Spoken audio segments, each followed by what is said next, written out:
शुरू कर रहे ऑडिबल सुयश मौली मिति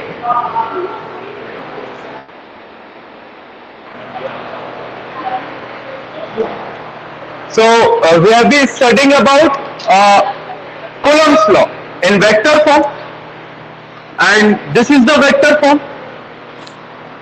F vector is equals to 1 upon 4 pi epsilon naught q1 q2 upon r square. और अगर यहां वेक्टर देना है तो r का unit vector. Force is in the direction of radius का यूनिट वेक्टर.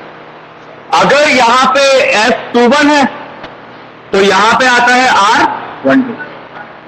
कैसे आता है you all know, right? We have derived in the last lecture. Okay, अब हमें पोजीशन वेक्टर्स के फॉर्म में लिखना है. क्या होता है पोजीशन वेक्टर के फॉर्म में लिखना? इधर देखिए, there are two charges Q1 Q2. ठीक है, ओरिजिन से लेके Q1 का जो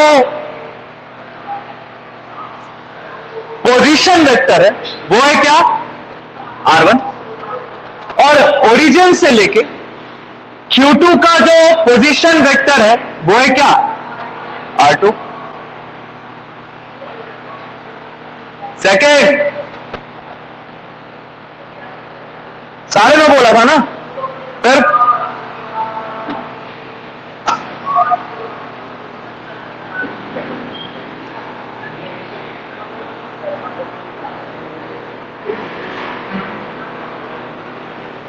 right? So these are the position vectors of charge Q1 and charge Q2 from the origin. That is R1 vector and R2 vector. तो हमें ये R1 और R2 वेक्टर के फॉर्म में सेम फॉर्मूला लिखना है. ठीक है, इन दोनों के बीच का डिस्टेंस मान लो क्या है? AB. क्या है? AB, right? Force on charge 2 due to charge 1 किस डायरेक्शन में? इस डायरेक्शन, जिसको आप कह सकते हो F21. दोनों positive charges. And force on charge 1 due to charge 2 इस डायरेक्शन, जिसको आप कह सकते हो F12. ठीक, 1 से 2 की तरफ रेडियस वेक्टर का यूनिट वेक्टर होता है R12 यूनिट वेक्टर, और 2 से 1 की तरफ होता है क्या? R21 unit vector. ठीक, नो सी, दो चीजें. अगर आप फॉर्मूला लगा रहे हो F21 के लिए, force on charge 2 due to charge 1, तो आपको R12 यूनिट वेक्टर लेना पड़ेगा. और इस R स्क्वायर की जगह अब आपका डिस्टेंस दोनों चार्जेस के बीच का क्या है? AB. ठीक, आई कैन राइट AB. और मान लो अगर AB वेक्टर होता तो मैग्नीट्यूड के फॉर्म में लिख सकते हैं AB के वेक्टर का मैग्नीट्यूड का स्क्वायर. R को क्या लिख सकते हैं? R वेक्टर के magnitude. This is the way of writing. Magnitude को ऐसे भी लिख सकते हैं ना, वेक्टर लगाओ और उसमें मैग्नीट्यूड लगा दो. आई can right AB S AB का वेक्टर और उसका मैग्नीट्यूड. R स्क्वायर लेते हैं तो उसका स्क्वायर. ठीक, एक छोटी सी कलाकारी, ये ट्रायंगल देखो, ये ट्रायंगल देखो, इसको यहां पे बना लो. ठीक है, ये आपका कौन सा वेक्टर है? R1. ये आपका कौन सा वेक्टर है? R2. राइट, दिख रहा है वहां से? या फिर सामने आ जाओ, अगर ना दिखे तो सामने आ जाए करो. वहां आगे बैठने से अच्छा है सामने. अगर दिख रहा है तो कोई बात नहीं, बैठे रहो. पीछे वही हम कह रहे हैं ना, क्या एक साइड कवर किया करो, यहां को आ जाओ.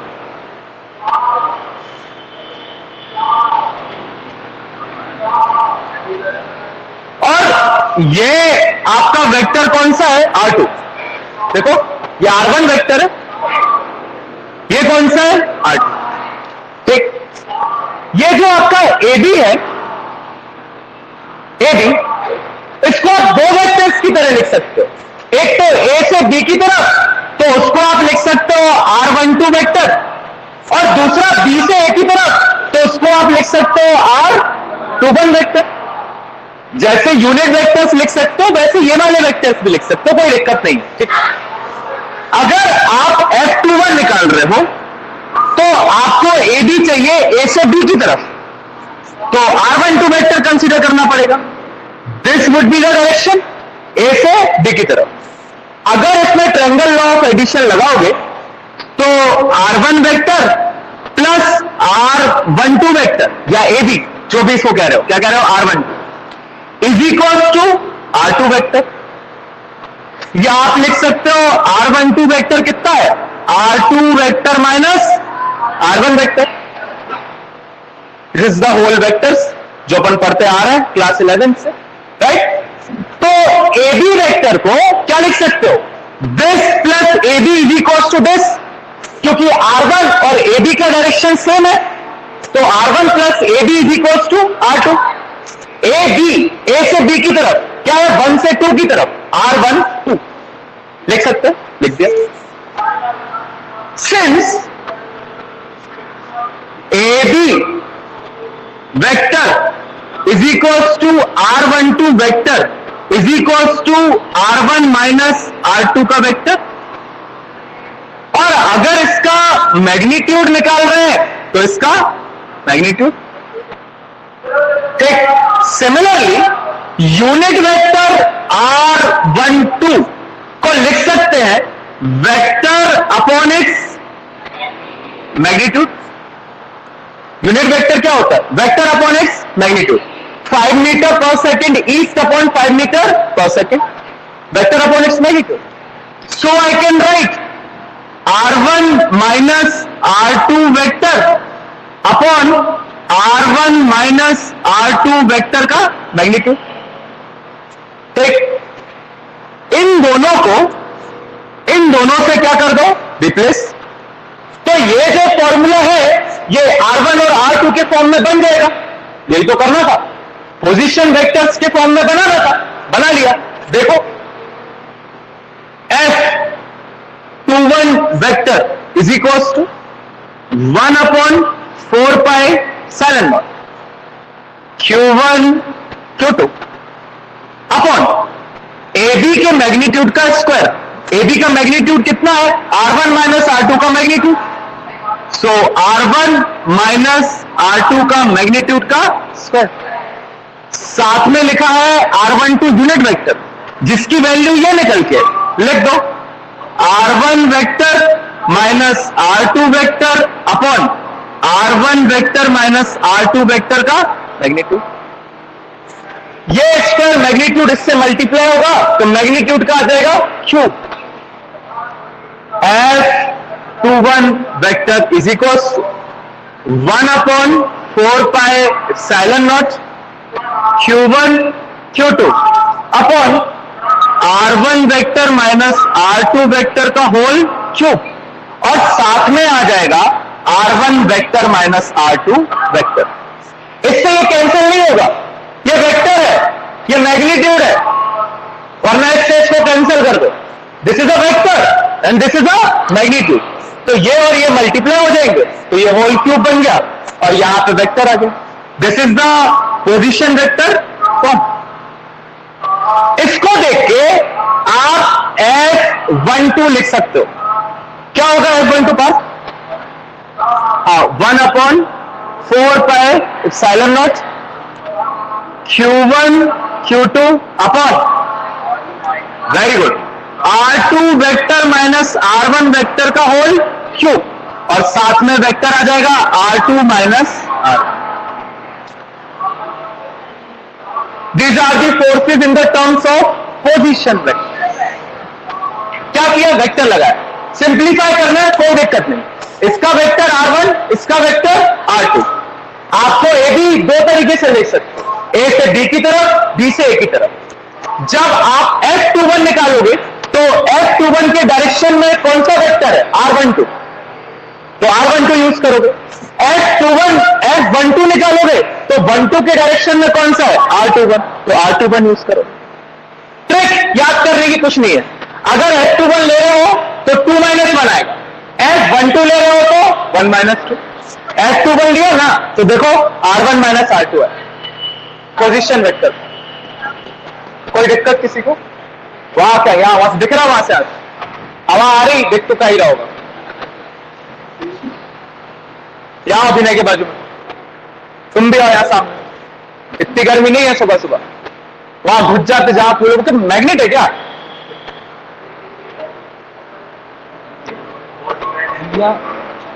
हाँ, F12 वाले केस में R2 माइनस R1 आएगा ना? नहीं, F12 वाले केस में R1 माइनस R2 आएगा। तो फिर आपने उधर भी क्यों कर दिया?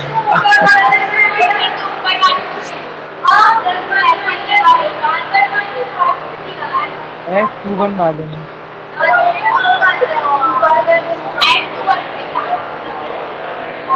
अरे एक minute, R12 is equal to R2 minus R1 आया ना, तो यहां पे R12 R2 minus R1, R2 minus R1, R2 minus R1।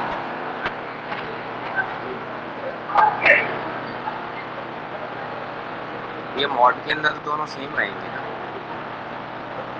हाँ बट लेकिन लिखने का तरीका बेटा यही है, आपको लिखना वैसे ही पड़ेगा, वैल्यू उसकी सेम ही आएगी बट लिख सकते मॉड के अंदर। सॉरी फॉर अ मिस्टेक, यहां पे एक मिनट, हाँ ठीक है, क्या हो गया?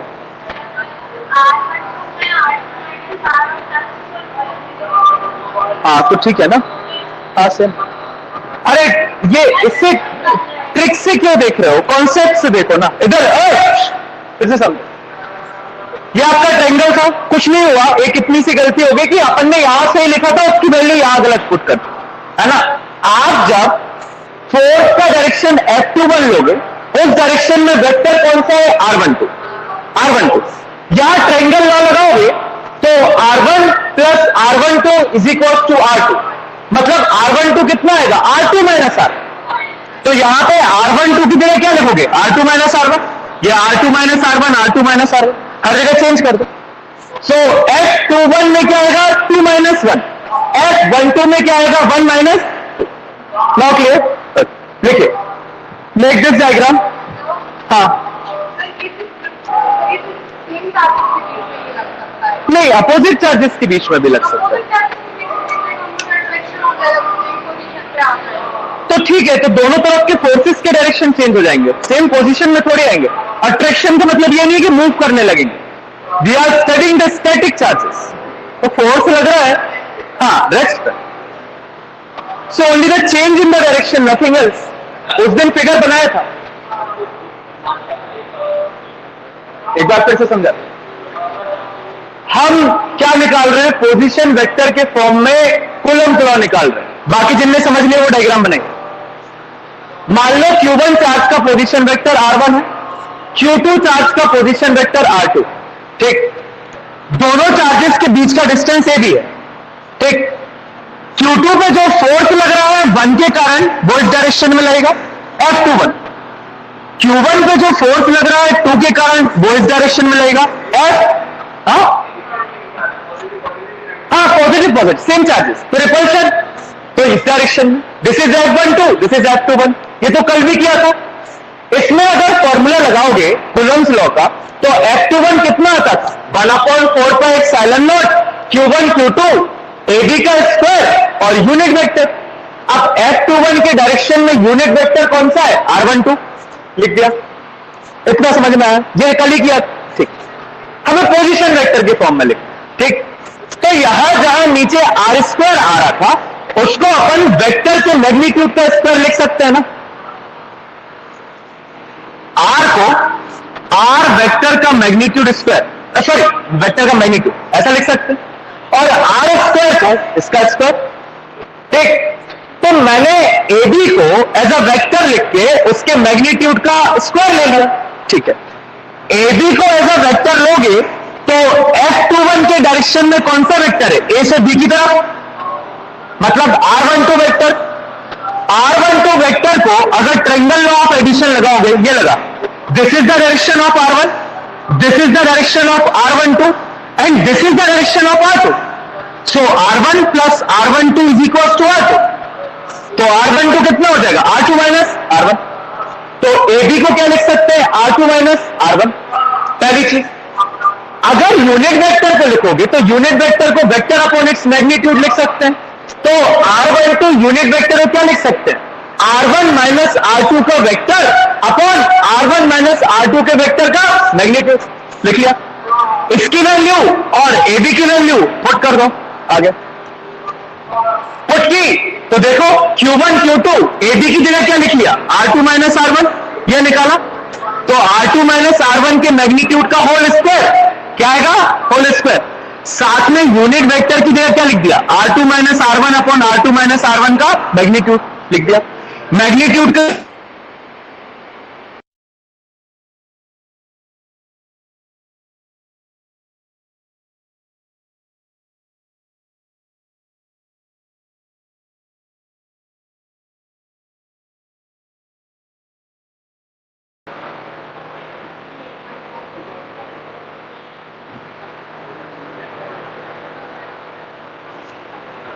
consider 2-point charges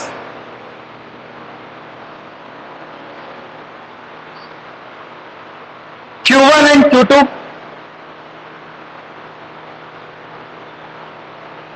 having position vectors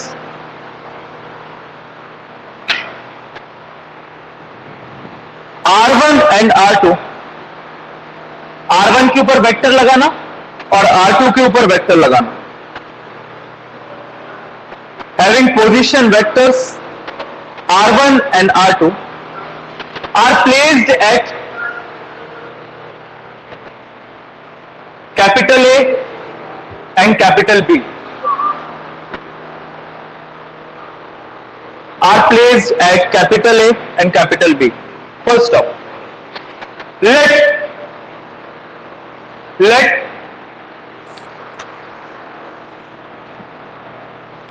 F12 vector, ये F12 vector and F21 vector be the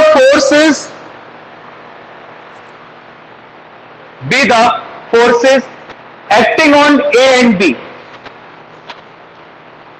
Acting on A and B. Let F12 vector and F21 vector be the forces acting on A and B. Full stop. Therefore,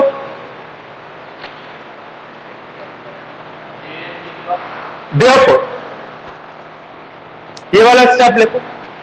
पहला,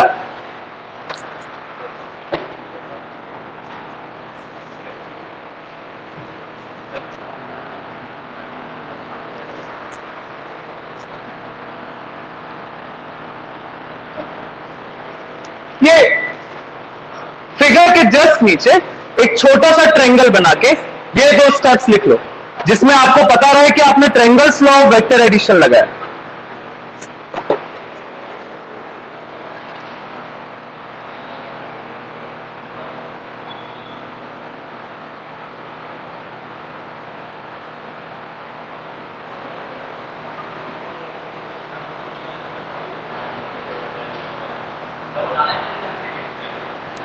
पहले मैंने बोला ये इसके नीचे छोटा सा फिगर बना के दो स्टेप लिख लो, इसी के जस्ट नीचे फिगर के नीचे, जिससे तुम्हें याद रहे कि वेक्टर लॉ लगाया. फिर यहां के बाद ये पूरा एंड तक लिख लो जहां तक ब्रैकेट है, पहला ब्रैकेट. ठीक है.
ब्रैकेट के बाद सिमिलरली करके F12 भी लिख लेना, ठीक है। ब्रैकेट के बाद सिमिलरली और ये F12।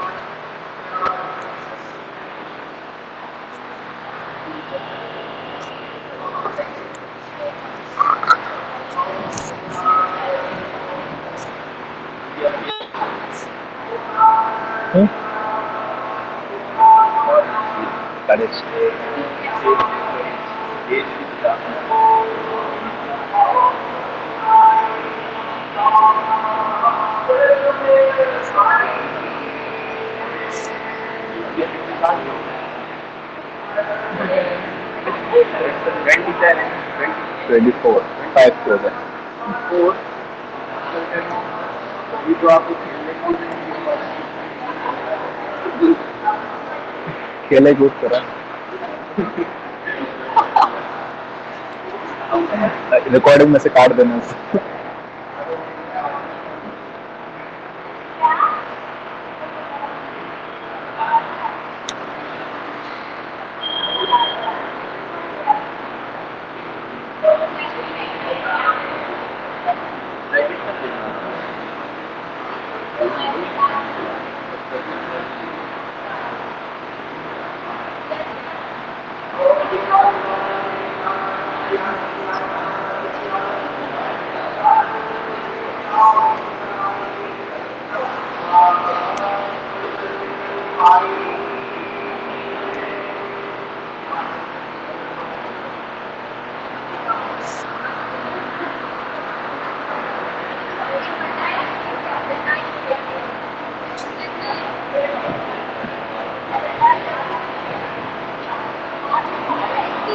हेडिंग डालिए, force due to multiple charges.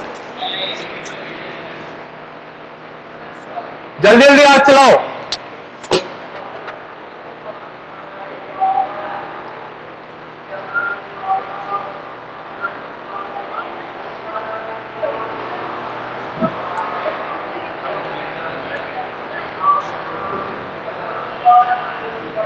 हो गया?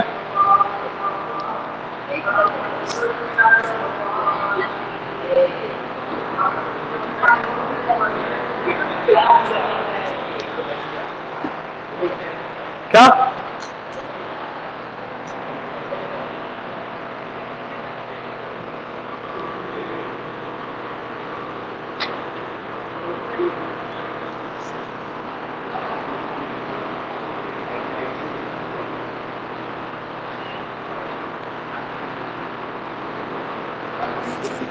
हेडिंग डालिए।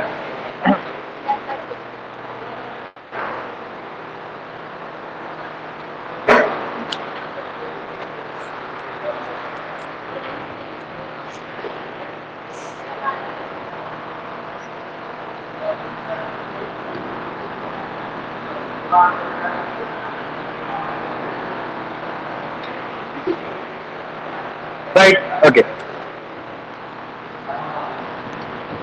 नाउ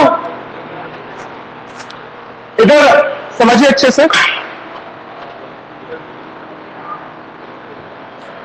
एक चार्ज है Q0, एक Q0, एनी चार्ज। इसके आसपास बहुत सारे चार्जेस लाए कर रहे हैं, ठीक है। जैसे कि Q1 है, Q2 है, Q3 है, Q4 है, dash dash dash dash Qn है, right. This charge is Q0। इसके आसपास कौन से चार्जेस लाए कर रहे हैं? Q1, Q2, Q3, Q4, Qn। ठीक, मुझे पता करना है कि इस एक चार्ज Q0 पे इसके आसपास लाए करने वाले इतने सारे चार्जेस के कारण टोटल फोर्स कितना लग रहा है। ठीक, उस दिन एक प्रॉपर्टी बताई थी कि electrostatic force is a two body interaction. क्या इलेक्ट्रोस्टैटिक फोर्स? Two body. मतलब Q0 या Q0 और Q1 के बीच में जो फोर्स लग रहा होगा, Q2 के आने से उस पर घंटा फर्क नहीं पड़ना। Q2 और Q0 के बीच में जो लग रहा होगा, Q3 के आने से नहीं पड़ना। Q3 और Q0 के बीच में जो लग रहा होगा, Q4 से आने से नहीं। So they make the separate forces. तो जो नेट फोर्स क्यू नॉट पे इन सबके कारण लग रहा होगा वो ये इंडिविजुअल फोर्सेस का एल्जेब्रिक सम होगा. कौन कहता है? Superposition principle. The net force acting on the charge Q naught due to these multiple charges will be the algebraic sum of the individual forces between the test charge and those individual charges.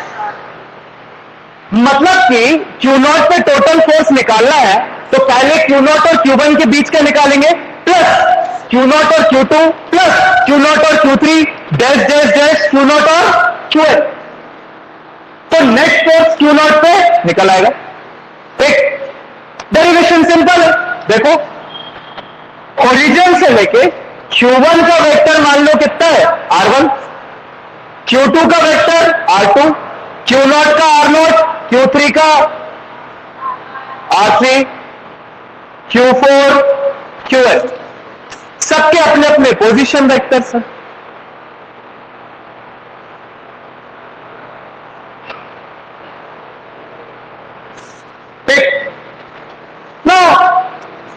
अगर मैं force निकालना चाहूं on charge Q0 due to charge Q1 would be equal to, लिख सकता हूं क्या?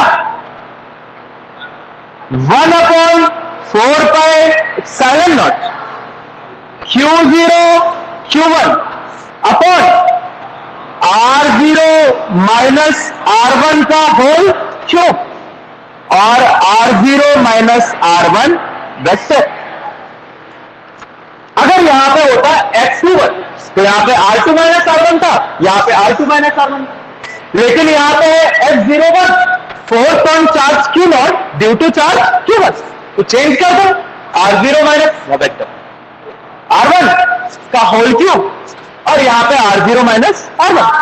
Similarly अगर मैं निकालना चाहूं force on Q0 due to charge 2 is equal to 1/4πε0 Q0 Q2 upon R0 minus R2 का whole cube R0 minus R2 vectors dash dash dash force on charge Q0 due to charge N is equal to 1/4πε0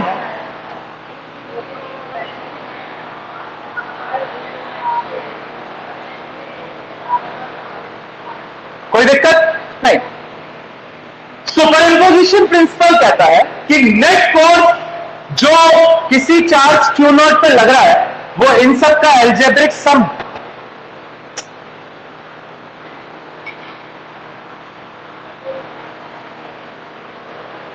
है कि नहीं है. इन सबको अगर सम करके लिखोगे तो क्या क्या कॉमन निकलेगा यहां से? नहीं?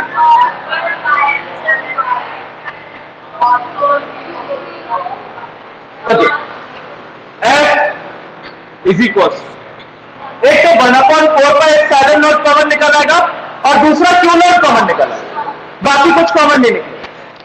सो Q0 अपॉन 4πε0 इतना कॉमन आगे. अंदर Q1 upon R0 minus R1 का होल क्यूब और साथ में R0 माइनस R1 वेक्टर. यही बताओ Q1 upon R0 minus R1 का whole cube R0 minus R1 vector plus Q2 upon R0 minus R2 का क्यूब और R0 minus R2 vector dash dash dash Q1 upon R0 minus Rn whole cube और साथ में R0 minus Rn vector. यहां से लेके यहां तक इन पूरे को शॉर्ट कर सकते हो क्या? क्या यूज करेंगे? और सिग्मा समेशन समेशन क्या यूज करेंगे? हाँ, आर एन हो यार, तुम लो R0 माइनस RL लिखा है। तो यहां पे अगर इस स्टेप को शॉर्ट करना है तो क्या यूज करेंगे? Summation. We have used it before, अगर आपको याद हो वेव्स में we have used it sigma. अभी अपन फिर से सिग्मा को यहां पे क्या करेंगे? यूज, और इसको क्या करेंगे? शॉर्ट। मैं आपसे पूछूंगा कि यहां पे सिग्मा कैसे यूज होगा, ठीक है? उसके पहले लिखिए, ब्लैक बोर्ड में जगह नहीं है, कहां यूज करें? और व्हाइट बोर्ड। एक और लगवाएं। अकॉर्डिंग टू दिस प्रिंसिपल, अच्छा डायग्राम बना लो।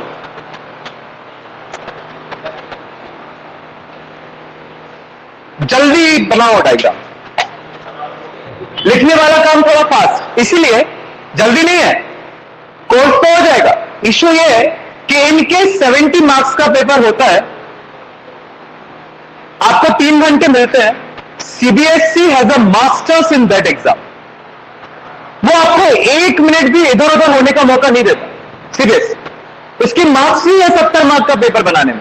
चुतियापा उसने यहां किया 35 को आता नहीं है कुछ।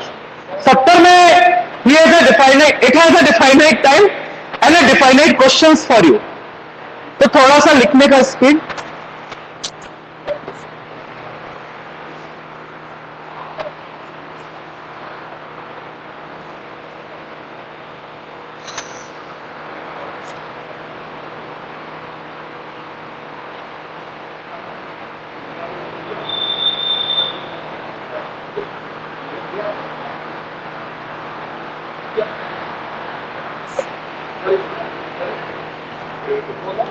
बोलो।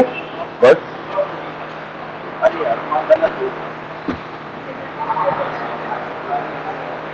अरे यार आपकी वजह से गलत हो गया।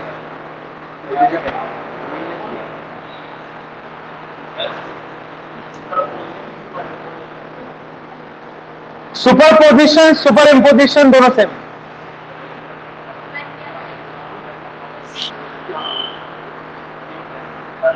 सुपरपोजिशन लिख लो या super imposition, principle of superposition.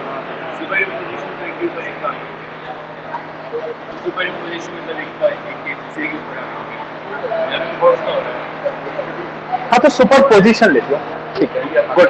But ठीक है, वी कैन यूज मतलब इंटरचेंजेबली दोनों। सुपरपोजिशन लिख, according to this principle,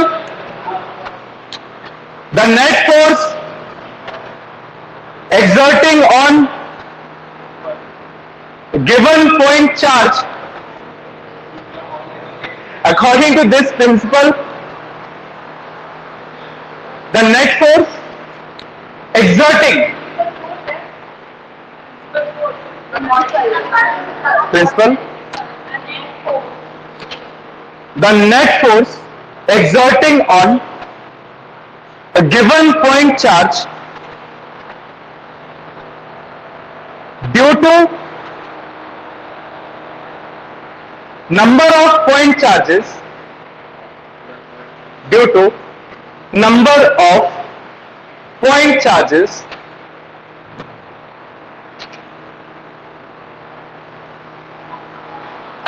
around it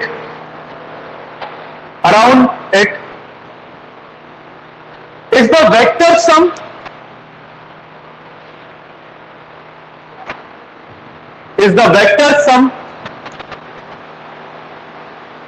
of the individual forces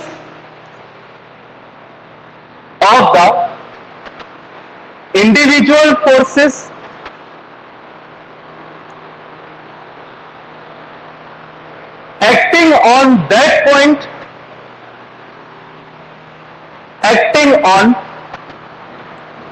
that point, charge due to all other charges, acting on that point charge due to all, ये लिखवाने के बीच में doubt क्यों है? Due to all other charges,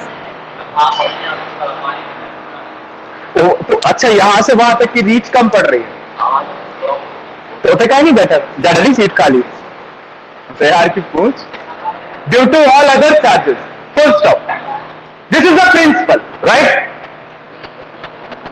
line change para change consider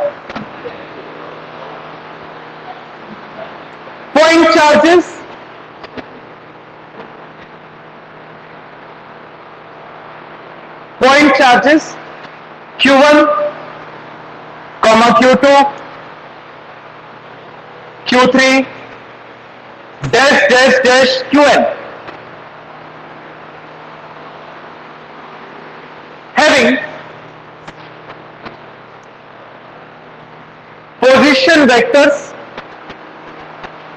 having position vectors r1 vector comma r2 vector comma r3 dash dash dash rn vector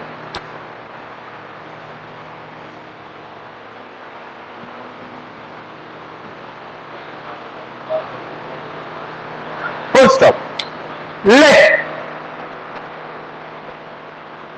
the test charge test test test charge q naught having position vector r naught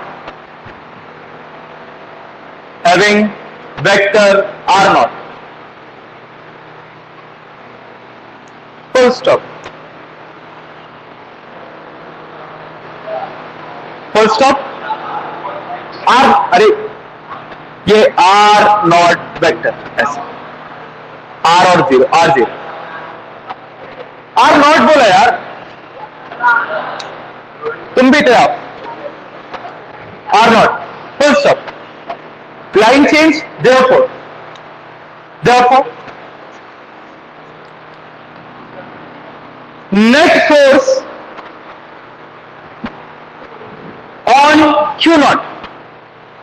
net force on q naught ये वाला step लिखो capital F is equals to F01 vector plus F02 vector plus F03 vector dash dash dash F0n vector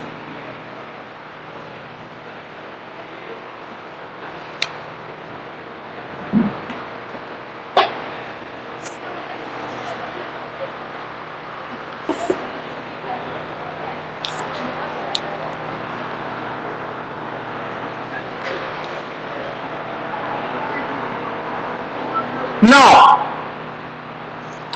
करके एक दो dash dash dash तीन therefore पूरा लिखो यह 1 मिनट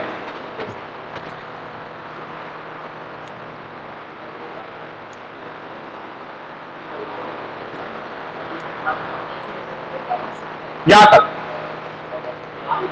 यहां से यहां तक लिखो जल्दी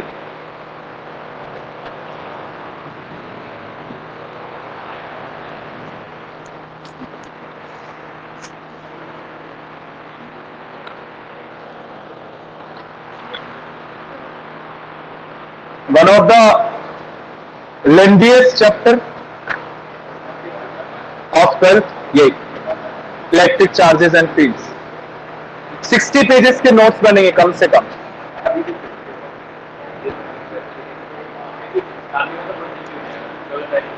तो मैक्सिमम टाइम हो तो मतलब बाकी सारे 10-10 में होंगे ये बड़ा है maybe it can take 20 days also school में हाँ स्कूल में ये 4-5 दिन ले सकता है बाकी करा देंगे कहां पहुंच गया तू इलेक्ट्रिक फील्ड चालू हो गया साश अभी इन लोग का हो गया ना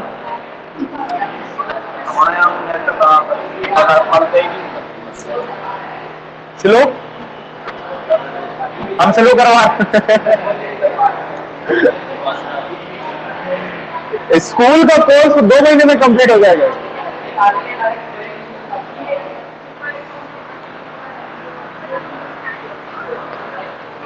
हो गया?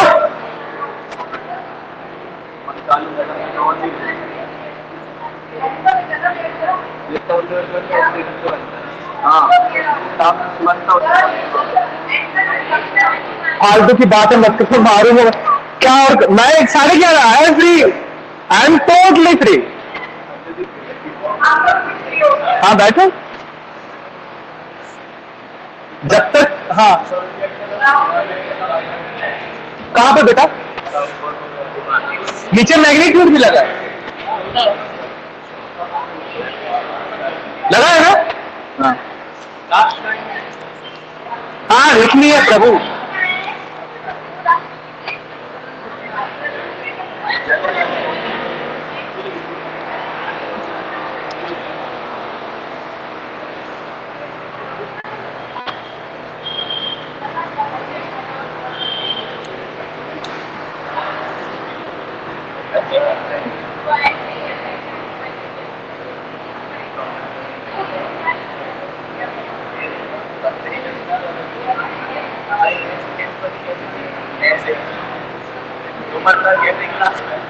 तो बने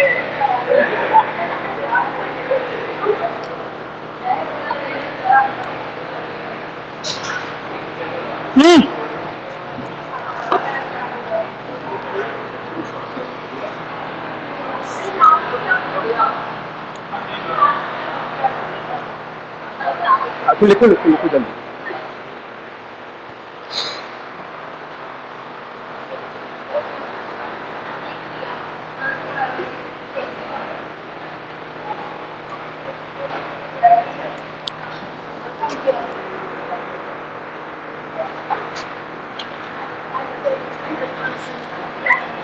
हो गया? जल्दी। Net force F is equals to Q naught upon 4 pi epsilon naught common है, राइट? इसको हमें समेशन के फॉर्म में लिखना है। कैसे लिखेंगे रेशियो? अच्छा हाँ ओके निजरा गुड। समेशन आई की वैल्यू ले लेंगे 1 से लेके n, ओके। और अंदर क्या लिखेंगे? Q1। हाँ अंदर क्या लिखेंगे? आई की वैल्यू 1 से लेके n ले ली। देखो हाँ क्यू में भी क्या डाल देंगे? आई डाल देंगे। और कहां पे? और आर में आई डाल देंगे। Excellent good. ये हो जाएगा देखो Q I upon R naught minus R I vector का होल क्यूब और साथ में R naught vector minus R I vector. समझा रहा हूं एक सेकेंड, ठीक?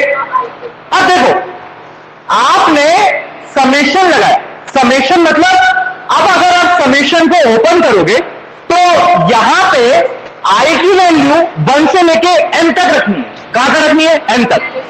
और समेशन का मतलब उन सबको क्या करते जाना है? सम ऐड। तो पहले आई की वैल्यू 1 रखोगे, फिर उसमें ऐड करके आई की वैल्यू 2 रखोगे, उसमें ऐड करके आई की value 3 dash dash dash n। देखो रख के देखते हैं अपन को वापस से यही स्टेप मिलेगा। देखना f इज इक्वल टू, लिखो मत अभी, पहले देख लो एक minute. Q naught upon 4 pi epsilon not. Summation को ओपन कर, क्या करते हैं? ओपन। पहले आई की वैल्यू कितनी रखते हैं? 1 रखोगे तो आई की जगह क्या आ जाएगा? Q1 upon R naught minus I की जगह 1 होल क्यूब। और यहां पे R naught minus R one का वेक्टर। समेशन है मतलब प्लस, क्या आएगा? प्लस। अब आई की वैल्यू कितनी रखोगे? 2। देखो 1 रखा तो ये वाला स्टेप बन गया, 2 रखोगे तो ये वाला बन जाएगा, n रख दोगे तो ये वाला बन जाएगा। तो यही तो बन गया, फिर से बन गया कि नहीं? तो ऐसा लिख सकते हैं इसको, समेशन डज। लिख लीजिए by using summation last step. हाँ box banana.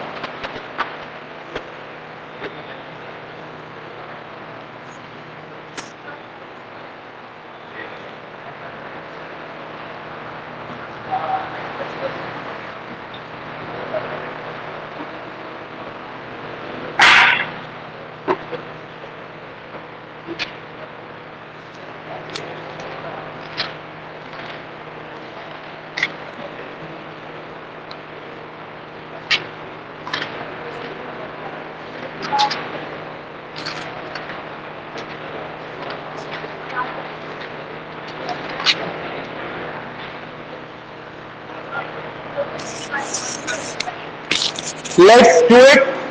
What class 12th known for? Question.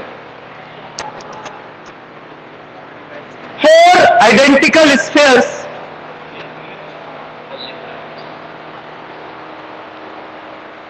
दो यार, लिखो यार, भला ऑनलाइन ही करो। कल तक तुम ऑनलाइन में कैसे नोट्स बनाते हैं मैं जाते बताओ बाद में। पूरी क्लास का हो जाए तुम्हारे पास।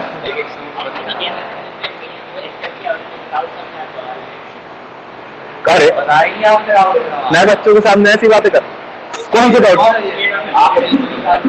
कौन सा doubt?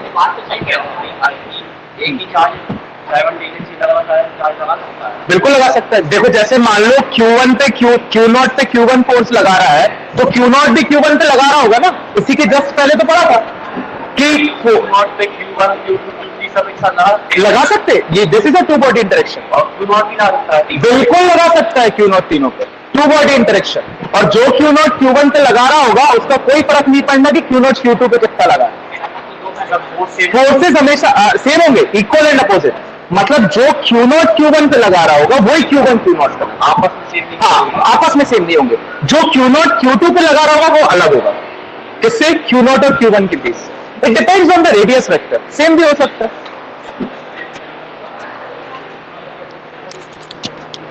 Four identical spheres are there. First up, sphere 1 and 2, sphere 1 and 2। देखो अभी बातें कर रहा फिर कहेगा कि क्वेश्चन है प्रभु हमारे। Four identical spheres are there. Full stop. Sphere 1 and 2 have charges Q1 and Q2. Have charges Q1 and Q2 with a separation R. With a separation R, small r. Full stop. Sphere 1 is touched with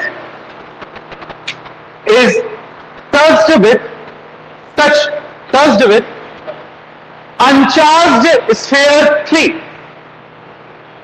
Uncharged sphere 3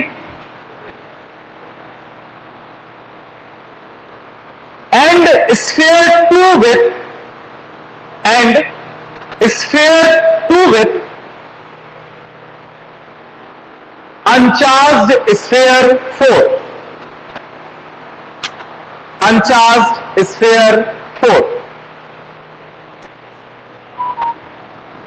एक और दो के पास charges थे Q1 and Q2, ठीक है। उन दोनों के बीच में डिस्टेंस था R। ये पहला केस हो गया। उसके बाद क्या किया, दोनों स्फीयर्स को दो नए स्फीयर्स के साथ टच किया जो कि अनचार्ज थे, ठीक। यहां तक का क्वेश्चन क्लियर। Full stop. आगे लिखो। And separation is reduced to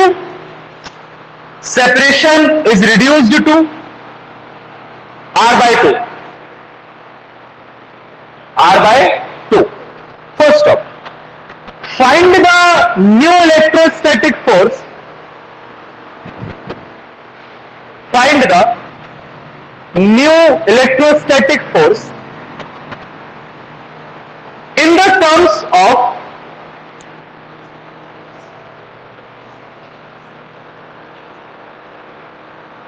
previous force.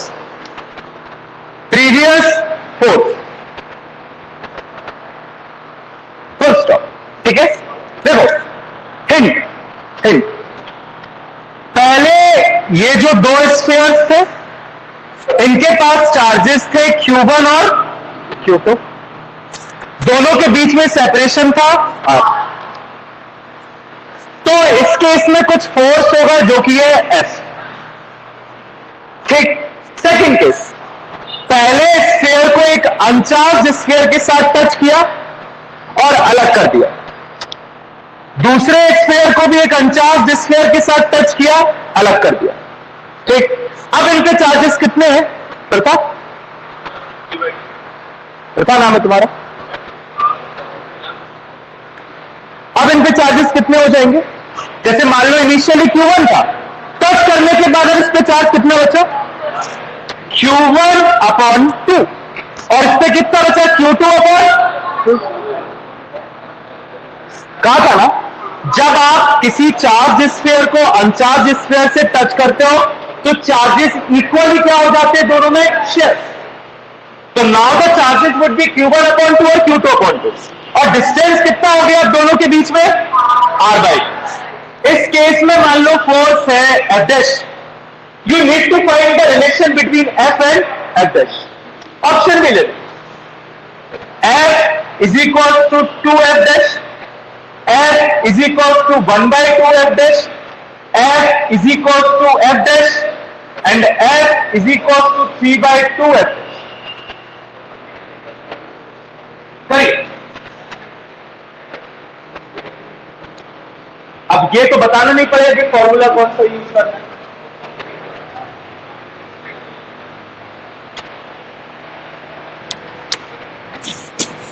In the first batch, 5 students answered separately. F is equals to F dash.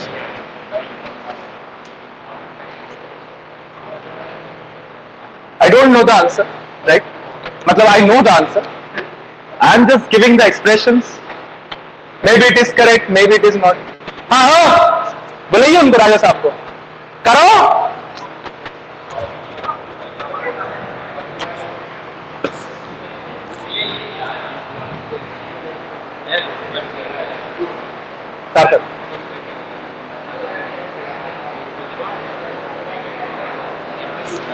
अच्छा, तुम्हारा F is equal to 4F dash आ रहा, वो ऑप्शन ही में नहीं है, तो लो चौथा ऑप्शन वही ले लो।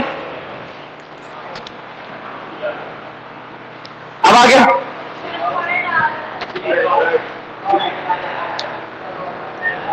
हाँ, साइड होके क्या हो जाएगा? क्वेश्चन तो भाई कॉपी में।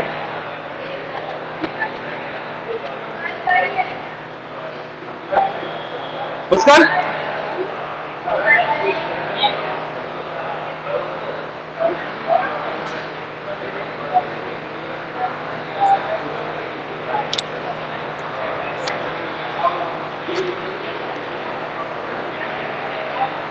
और कोई ट्राई कर रहे हैं?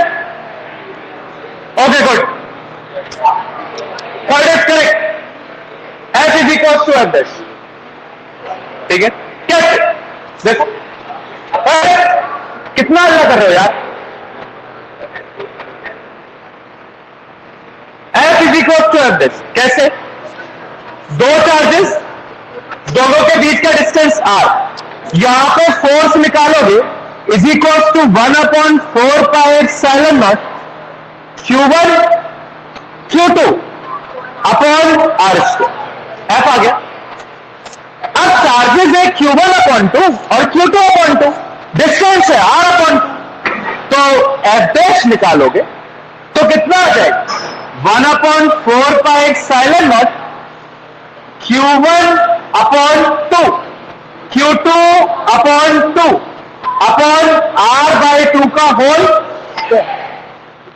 2 2 4, नीचे 2 का स्क्वायर 4, 4 से 4 कैंसिल, क्या बचा? 1/4πε0 Q1 Q2/R², और ये भी कितना है? Q1 Q2/R²। F is equal to F dash. This is the simplest type. इसके बाद आएगा सिंपलर और फिर आएगा सिंपल। तब तो कुछ है ही नहीं। अभी अभी मजा, अब रुक जाओ। 11th में भी डायमेंशनल फॉर्मूला बढ़िया था, बहुत सिंपल था। हाँ, 12th इजी है, नो डाउट, 11 की कंपैरिजन। इसी बेसिस पे अगला क्वेश्चन लो और जरा बताओ।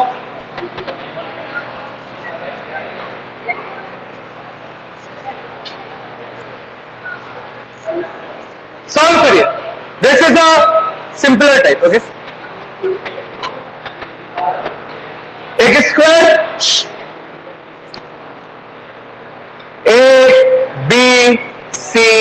डी।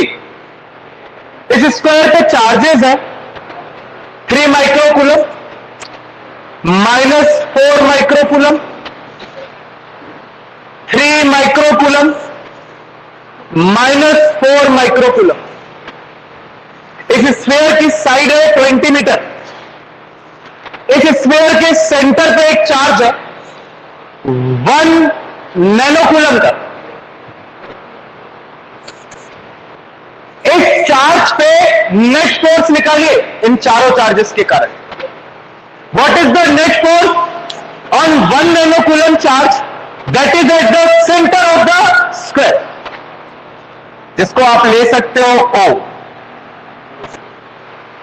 सिंपल है 12। शाबाश। हाँ तो भर लो, तो भर के थोड़ी ना।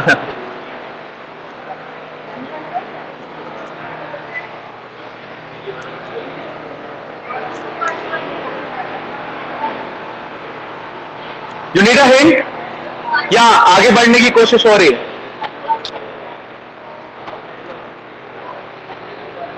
हाँ तनिष, क्या हुआ?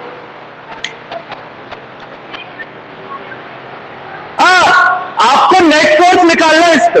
ठीक, मान लो 3 माइक्रोकूलम और 1 नैनोकूलम के बीच का फोर्स निकाल लो, -4 माइक्रोकूलम और 1 नैनोकूलम के बीच का निकाल लो, इसके बीच का और इसके बीच का, चारों का अलजेब्रिक सम कर दो। यही तो प्रिंसिपल ऑफ सुपरइम्पोजिशन कहता है कि एक चार्ज के चारों तरफ जितने चार्ज हैं उनके साथ इंडिविजुअल फोर्सेस निकाल के उसका अलजेब्रिक सम करना है। ठीक है, तो एक तो वो तरीका हो गया। दूसरा, उसी तरीके में आपको कोई भी तरीका अपनाओ, आपको ये वाले डिस्टेंसेस पता होने चाहिए। जब तक आपको ओडी, ओए, ओबी और ओसी नहीं पता होगा, इन दोनों चार्जेस के बीच का फोर्स निकलेगा कैसे?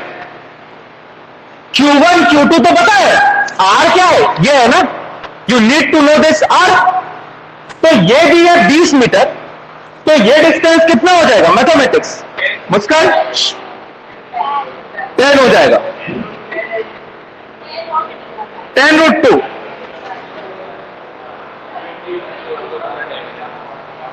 Good, it would be 10√2। कैसे? ये 20 है, तो डायगोनल ऑफ द स्क्वायर कितना होता है? अरे यार, diagonal of the √2L। Diagonal of the square would be √2L। L is 20, तो कितना हो जाएगा? 20√2। और 20√2 का आधा करोगे तो कितना आ जाएगा? 10√2। एक मिनट, फोकस है, तरीका सीख लो। इस टाइप के बहुत सारे न्यूमेरिकल्स आएंगे, राइट? इतनी मैथमेटिक्स नहीं करनी पड़ेगी अगर आपको ट्रिक आती है तो। ठीक है, वेरी, हाँ बोलो। 0, एक्सीलेंट। सी 0 आएगा। The net force on the charge O is 0 without calculating. आ गया। सी देखो,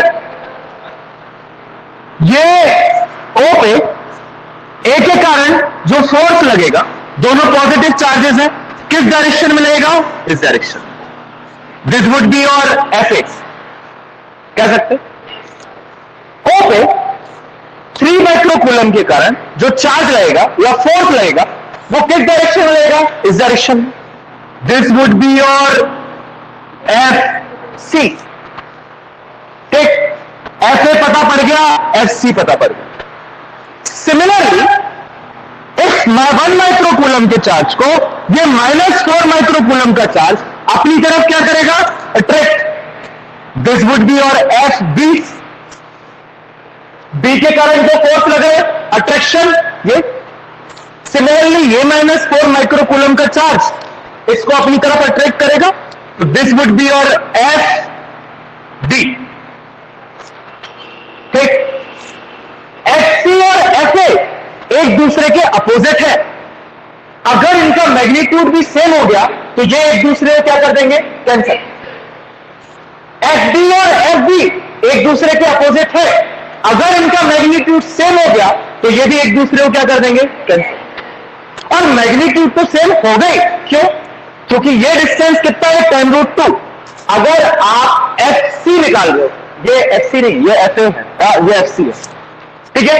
मान लो अगर आप एफ सी निकाल रहे हो तो ये 1 नैनोकूलम और ये 4 माइक्रो या 3 माइक्रोकूलम, ठीक है, अपॉन आर स्क्वायर कितना होगा? और 10√2, ठीक। तो मैग्नीट्यूड निकल के आएगा कुछ ना कुछ। फिर आप इन दोनों के बीच का फोर्स निकालोगे तो same charges same distance, 3 microcoulomb 1 nanocoulomb, and what is the distance? 10√2। तो बिना निकाले आपको दिख रहा है कि मैग्नीट्यूड क्या हो रहा है? सेम। डायरेक्शंस क्या है? Opposite. They will cancel out. So the net force acting here is, निकाल के देखो, देखो इधर,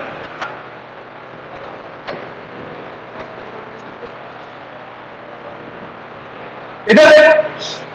मान लो मैं निकालता हूं एफ ए का मैग्नीट्यूड इज इक्वल क्या हो जाएगा? 1/4πε0, ठीक। ए पे जो चार्ज है वो और यहां पे जो चार्ज है वो, ए पे चार्ज कितना? 3 माइक्रोकूलम, तो हम लिख सकते हैं 3 × 10⁻⁻6 कूलम। और इस पे कितना है? 1 नैनोकूलम, 1 × 10⁻⁹ कूलम, अपॉन आर 10√2 का स्क्वायर। ये तो निकल के आया। ऐसे वेक्टर के फॉर्म में लिखना है, वेक्टर लगा दो। डायरेक्शन कैसे लिख दोगे? अलोंग, कहां है ऐसे? ओ ए, अलोंग ओ सी। ऐसे का डायरेक्शन का है अलोंग ओ सी। ओ से सी की तरफ लग रहा है एफ ए। सिमिलरली जब आप निकालोगे F C would be 1/4πε0। Charges तो सेम ही है एफ सी के, देखो 1 नैनोकूलम और 3 माइक्रोकूलम। लिख दो 3 × 10⁻⁻6 और 1 × 10⁻⁹ अपॉन 10√2 का स्क्वायर। और इसका डायरेक्शन क्या है? अलोंग ओ ए, अलोंग ओ ए।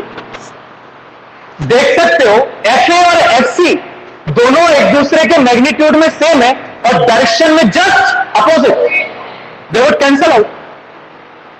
तो नेट फोर्स कितना हो गया? 0। अब तुम इनके कारण निकाल लो, एफ डी और एफ बी की वैल्यू रखो, मैग्नीट्यूड क्या आएगा? Same, cancel. लेकिन अगर यहां पे -4 माइक्रोकूलम का चार्ज है और यहां पे +4 माइक्रोकूलम का चार्ज, तो दिक्कत हो जाएगी।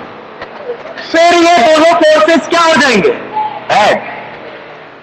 फिर आपकी मैथमेटिकली कुछ वैल्यू निकल के आएगी।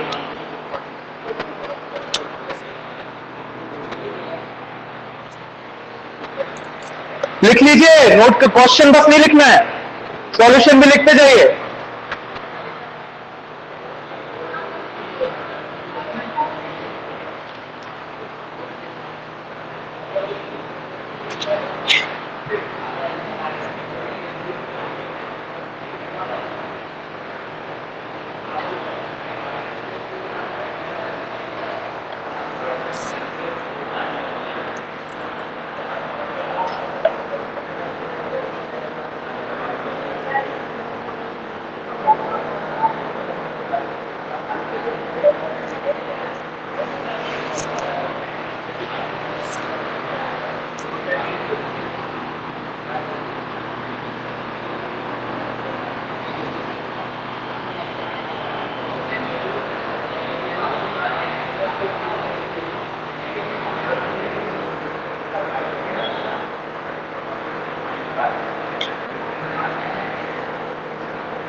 हो गया? This is an equilateral triangle जिसकी तीनों sides A B C, sorry sides नहीं, कॉर्नर पे चार्जेस है क्यू क्यू क्यू, ठीक है। लेंथ है इसकी एल। इस ट्रायंगल का सेंट्रॉइड है ओ, जिसपे एक चार्ज रखा हुआ है Q dash, You need to find the net force acting on the charge q dash. Centroid का कॉन्सेप्ट पता है? ओके, हाँ मालूम है।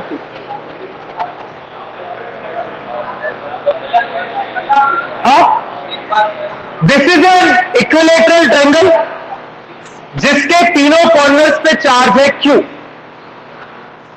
एक यहां पे सेंट्रोइड पे चार्ज रखा है Q डैश।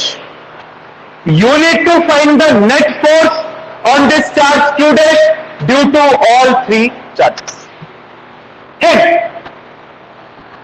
ए से मान लो ये D आपने परपेंडिकुलर खींची और ये जो पॉइंट है O, तो एक रिलेशन होता है AO is equals to 2/3 AD। This is the relation. ये सेंट्रोइड से लेके यहां तक की लेंथ की आपकी जरूरत पड़ेगी, आपको इस लेंथ की भी जरूरत पड़ेगी और आपको इस लेंथ की भी जरूरत पड़ेगी। ये तीनों लेंथ सेम है। कहां से निकल के आएंगी ये तीनों लेंथ? AD से। AD अगर निकाल लोगे तो AO आ जाएगा, because AO is equals to 2/3 AD। और AD अगर निकाल लोगे तो BO आ जाएगा, BO is equals to AO और BO is equals to OC। तो तीनों आ जाएंगे। Then you need to calculate the net force on this O। यहां पे डायरेक्शन का नंगा नाच होगा, आपको वेक्टर्स का वो लगाना पड़ेगा, रिजल्टेंट वाला फॉर्मूला। इतना आसान नहीं आना,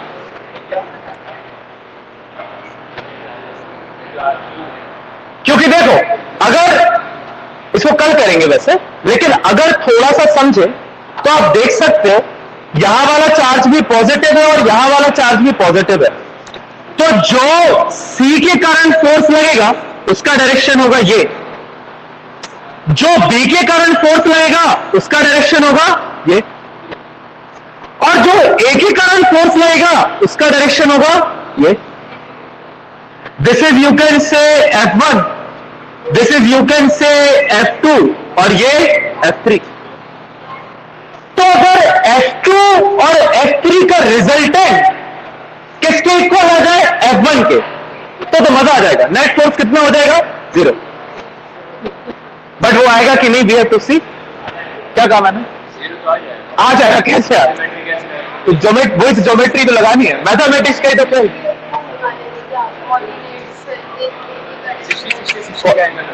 एंगल से आ जाएगा वो। तो J मान लो 60 डिग्री है तो ये 120 डिग्री होगा, तो 120 में वेक्टर लो लगा देना। F1 और F2 और F3 की वैल्यू अगर पता होगी तो लग जाएगा। हाँ, और तुम देख लो F2 और F3 का मैग्नीट्यूड सेम आएगा, चार्जेस तो वही है। तो 120 की वैल्यू रखनी है, cos 120 -1/2। तो -1/2 2F1 F2 से कैंसिल होगा, F स्क्वायर से F स्क्वायर कैंसिल, F आ जाएगा और ये भी F आएगा, दो ही कैंसिल तो 0। करना पड़ेगा, ऐसे नहीं होगा।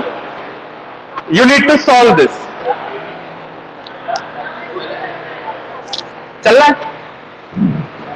अभी टाइम है वैसे 10 मिनट है। कंटिन्यूअस चार्ज डिस्ट्रीब्यूशन पढ़ सकते हैं।